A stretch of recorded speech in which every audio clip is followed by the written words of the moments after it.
What's up, buddy? Got a full 8 hours of sleep and still tired?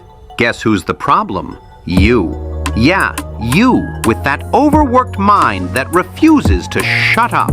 You've got 1,000 tabs open up there. What did I do? What should I have done? What if? What now? And you expect to wake up refreshed? Please. Welcome to today's lecture, my sleep-deprived scholars, where we're dissecting the modern exhaustion epidemic and why even dreaming feels exhausting these days. Let's start by asking ourselves if we're even resting, or is it all a delusion? I mean, you can call it rest, but really, it's just horizontal doom scrolling. You're lying there in bed, lights off, pretending you're about to sleep, and suddenly you're 3 reels deep into signs you're secretly a genius, while your brain's like, seriously, go to bed. Yeah, that's because the blue light from your devices fries your melatonin, which is the hormone that regulates your sleep-wake cycle. So if that's messed up, it can mess up a lot of things. Your body might be still, but your mind, it's got unfinished business. Ever close your eyes and suddenly your mind's performing stand-up comedy about every embarrassing thing you did since 2014? All of this happens with your mind on a treadmill and your thoughts just forget to log out. Your phone, on the other hand, still sleeps better than you do, where it at least gets a power-off option. So sure, maybe you finally sleep 8 full hours. No screens, no noise. But when you wake up, stretch, boom, you still feel like you got hit by a philosophical truck out of nowhere. Well, because exhaustion doesn't always start in the body, like being physically tired. Sometimes it's born from overthinking, overstimulation, and the silent chaos of never letting your brain be bored. I know that most of you wake up tired from your dreams. Yeah, that's your brain clocking overtime. Your body's in bed, but your brain's still replaying deadlines, overanalyzing texts, and worrying about bills, grades, and everything that could go wrong before sunrise. The chronic stress keeps your cortisol levels sky high, even while you sleep. That means your body's technically resting, but your brain's pacing around like an overworked employee managing your anxieties. And the part of your brain that takes the biggest hit from all that stress? It's your amygdala, the part of your brain center that regulates and processes your emotions while also creating memories.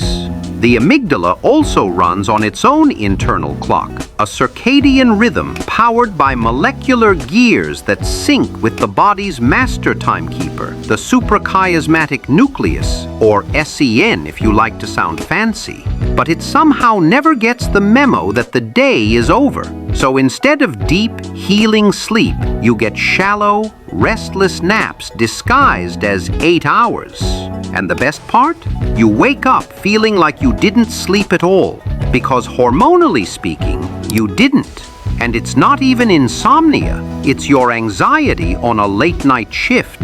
And if that's not enough, the modern world keeps selling us the word grind like it's an ambition. But all it's really doing is keeping our stress engines revving on premium fuel. We're so used to being tense that relaxation feels suspicious.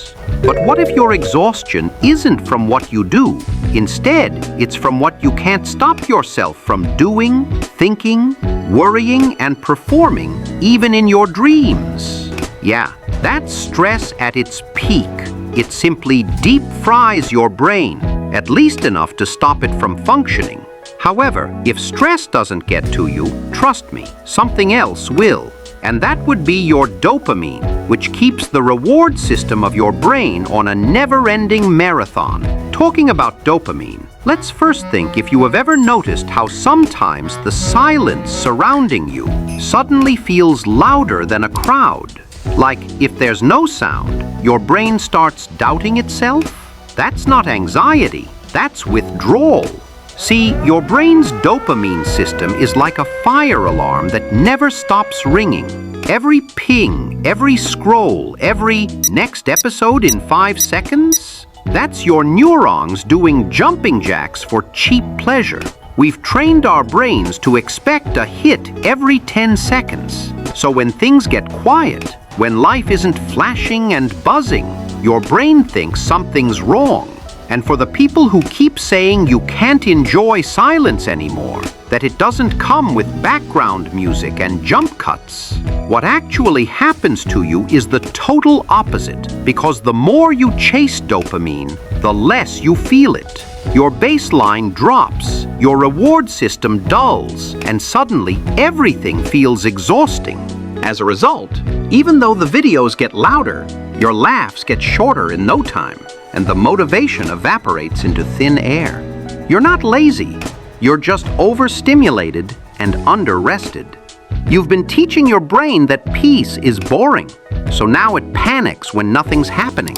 And that's why you wake up tired even when you sleep fine, simply because your mind never leaves the carnival. But maybe the real exhaustion isn't from lack of rest. It's from overdosing on excitement. So yeah, you rest your body, but your mind? It's still running an amusement park with the lights on and no closing hours. And just when you think you've earned your peace, guess who shows up in disguise? Productivity. Because apparently, if you're not married, a millionaire, spiritually balanced, socially thriving, and building your personal brand while finding your life purpose by 25, you're living your life simply in a wrong way. Rest isn't rest anymore. It's a performance review. You lie down, but your brain's already scheduling tomorrow's anxiety. Because somewhere along the line, doing nothing became the biggest sin of modern life. You treat rest like an unpaid internship, optional and underappreciated. Every moment of peace feels like wasted potential, so you fill it with productive rest. A podcast while walking, a self-help video while eating, meditation, but you have to get it tracked on an app with daily streaks. You can't recharge if you keep refreshing your to-do list. Hustle culture has rebranded exhaustion as ambition. You're not burnt out, you're just in your grind era. You're not tired, you're building momentum. It's literally a delusion dressed up as discipline. Because maybe you're not lazy. Maybe you're just living in survival mode, and your brain doesn't trust peace anymore. Even your dreams have deadlines now. And the truth is, the modern mind doesn't rest. It simply loads. You're always buffering between goals, measuring your worth in notifications, treating recovery like it's something you have to earn. But rest isn't laziness, it's maintenance. You open YouTube to find calm and get 3 sponsorships, 4 ads, and a Join My Coaching program link before the first deep breath instead. So if you're constantly tired, maybe it's not because you're doing too little. It's because you've forgotten how to stop doing at all. Real rest isn't about collapsing. It's about recharging. You've spent years mistaking exhaustion for accomplishment.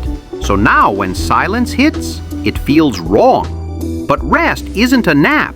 It's a software update. You're not turning off. Instead, you're upgrading stability.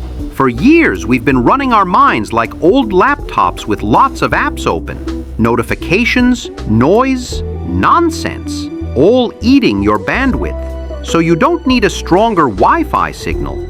You just need to unplug. Start with something revolutionary, like boredom without guilt. Let your brain wander without supervision. No screens. No self-help playlists trying to optimize your mindfulness. Just boredom, the kind that breeds ideas. Try silence. Try nature. Try staring at a wall until your thoughts stop acting like toddlers on sugar. Because true rest isn't passive, it's deliberate. It's saying, I'm off duty, and meaning it. Your mind's not asking for more caffeine. It's asking for peace and quiet, and maybe airplane mode. Every once in a while, you need to give yourself permission to do nothing. Not because you've earned it, but because you exist. Rest is rebellion in a world obsessed with output. It's choosing clarity over chaos, presence over performance. And here's the secret. When you finally give your brain real rest, It doesn't shut down. It wakes up. Clarity comes back. Mood stabilizes. Creativity stretches like it just woke up from a spa day. It's like wiping fingerprints off a fogged-up mirror, and suddenly everything looks alive again. Tiredness wasn't your default setting. Distraction was. All those half-read notifications, buzzing tabs, and background noise, they were the true culprits. When you finally let your mind switch off, the simplest things start to feel new again. The taste of coffee, the smell of fresh air, even your own thoughts. Turns out, rest isn't passive, it's an active return, a reclaiming of mental space. So if you wake up exhausted even after sleeping, maybe it's not sleep you're missing. Maybe it's silence. And maybe, just maybe, giving yourself that permission is the ultimate rebellion. All right, now actually rest your brain. Yes, even if TikTok is calling, you've officially graduated another session in the classroom of chaos. New lessons are going to drop, packed with the kind of uncomfortable truths that make you laugh, cringe, and maybe even think a little too hard. And yes, naps are mandatory, so consider them part of your tuition. Your brain has been working overtime, and it deserves a proper break. So dim the lights, silence the notifications, and give yourself permission to just be. Trust me, your future self is going to be quietly applauding. Anyways, class dismissed. Until next week, Chaos Cadet. See you later, alligator.